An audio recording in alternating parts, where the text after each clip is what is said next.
नमस्कार, मुंबई आउटलुकमध्ये तुमचं स्वागत आहे।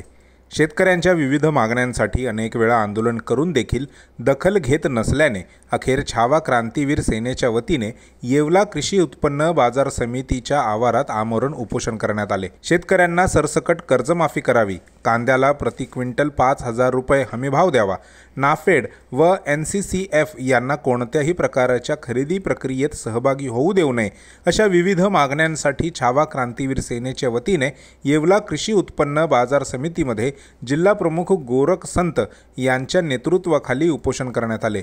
आज या उपोषणाचा दुसरा दिवस आहे। छावा क्रांतीवीर सेनेच्या वतीने शेतकऱ्यांच्या विविध मागण्या घेऊन आम्ही आमरण उपोषणाला बसलोय। उपोषणाचा आज दुसरा दिवस आहे। त्यामध्ये राज्य सरकारने शेतकऱ्यांना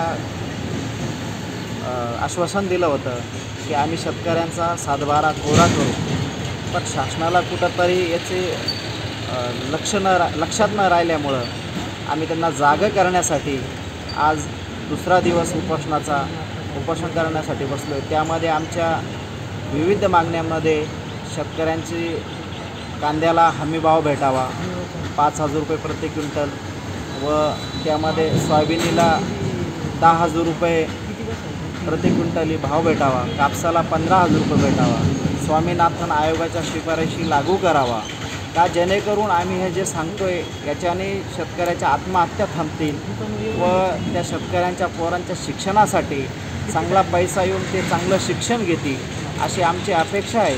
पण राज्य सरकार याकडे गांभीर्याने लक्ष देत नाही। आम्ही गेल्या महाराष्ट्रामध्ये काही दिवसामध्ये विविध ठिकाणी बैलगाडी मोर्चे असतील, रस्ता रोको असेल, आमच्या संघटनेच्या माध्यमातून आम्ही महाराष्ट्रभर आंदोलनं केलं, पण तरीही सरकारला जाग न आल्यामुळं आज आम्ही हे उपोषणाचं हत्यार उपसलं आहे आणि शांततेच्या मार्गाने करतो आहे। जर याकडं सरकारने गांभीर्याने लक्ष दिलं नाही तर हा शांततेचा महाराष्ट्र याला नक्षलवादी व्हायला वेळ लागणार नाही।